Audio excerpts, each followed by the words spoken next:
இந்த சேனல் பார்க்குற எல்லாருக்கும் வணக்கங்க. முக்கியமாக இன்றைக்கி பிகினர்ஸ்க்கான ஒரு விஷயந்தான் சொல்ல போகிறேன். அவங்க சக்ஸஸாக டெய்லரிங்கில் ஜொலிக்கணுன்னா இந்த விஷயத்தை ஃபாலோ பண்ணுங்கள்.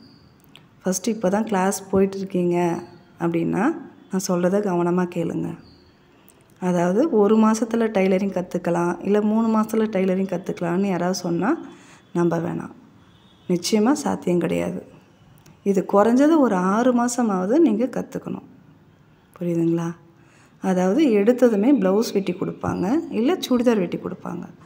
அப்படி நீங்கள் கற்றுக்கிட்டிங்கன்னா உடனே நீங்கள் மறந்துறதுக்கான சாத்தியம் அதிகம். அப்படி தைக்கக்கூடாது. பேசிக்லேருந்து வரணும்.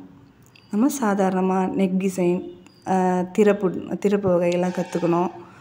அடுத்து பார்த்திங்கன்னா கிராஸ் பீஸ், நேர் பீஸ் எப்படி வைக்கணுன்றதை அதை கற்றுக்கணும். அதுக்கப்புறம் பார்த்திங்கன்னா ஃபஸ்ட்டு இந்த பாவாடை, அதாவது பசங்க போட, சின்ன பசங்க போட ஸ்கர்ட்டு, பெட்டிக்கோட்டு, அப்புறம் இன்ஸ்கர்ட்லாம் தைக்கலாம். தைச்சி அதை பழகிட்ட அப்புறமா நீங்கள் ஸ்ட்ரைட்டாக ட்ரெஸ்ஸுக்கு வந்தீங்கன்னா உங்களுக்கு ஈஸியாக இருக்கும். ஏன்னா எப்படி பீஸ் வைக்கணும், எப்படி கையை ஏற்றணும் எல்லாமே அதில் தெரிஞ்சுக்குவோம். எடுத்ததும் நீங்கள் ப்ளவுஸுக்கு போனீங்கன்னா முடியாது. அதே மாதிரி பார்த்திங்கன்னா நீங்கள் கிளாஸுக்கு போகணுன்னா உங்களுக்கு பொறுமை ரொம்ப அவசியம், கற்பனை திறனும் வேணும். இது 2 இருந்தாலே இந்த டெய்லரிங்கில் சக்ஸஸ் ஆகலாம். ரொம்ப பொறுமை அவசியம். நம்ம தைச்சது கொஞ்சம் ஒன்று தப்பாயிட்டால் கூட மனசை சோர்ந்துடக்கூடாது. திருப்பி நம்ம ட்ரை பண்ணி பார்க்கணும். அப்போ தான் வரும். புரியுதுங்களா?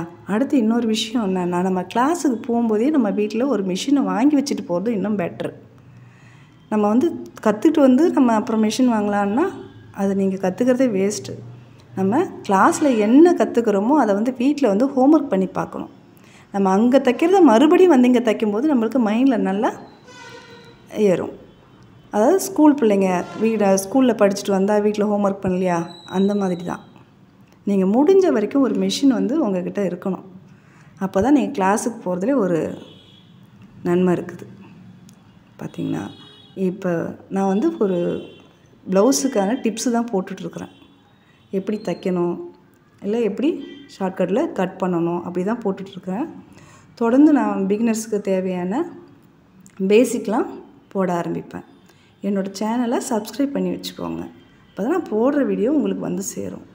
தொடர்ந்து கட்டிங் சொல்லித்தரேன், ஸ்டிச்சிங் சொல்லித்தரேன். ப்ளவுஸு, சுடிதார் மற்றும் லேடிஸ் போடுற எல்லா ட்ரெஸ்ஸுமே நான் கட்டிங் போடுறேன், ஸ்டிச்சிங் போடுறேன். தொடர்ந்து வாட்ச் பண்ணுங்கள்.